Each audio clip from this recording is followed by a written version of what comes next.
Incoming, yet another pitch to the liquid natural gas industry to call BC home, but this time from the New Democrats. At the end of the day, it could well be a $40 billion project. When it comes to LNG... Rewind, and the then opposition leader, though never opposed to LNG, was frequently critical of all the incentives the Liberals were offering.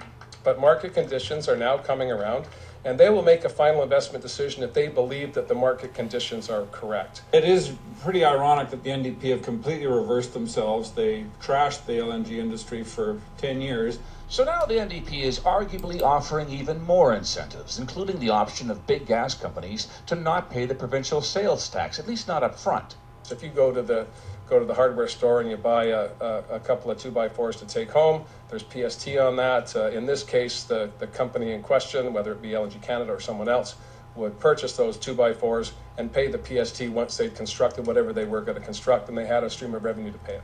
This is a very bad announcement. Environmentalists were quick to react, even though the NDP has 4 key conditions to be met.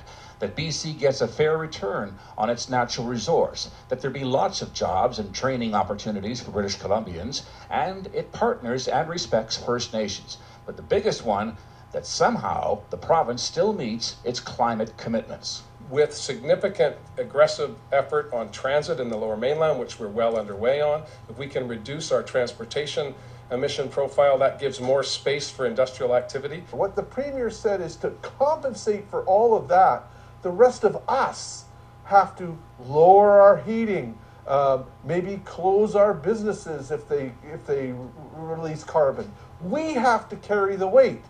It sounds crazy. It is crazy. If all the cards fall into place and before November the company decides to build, it would be the biggest private investment in BC history.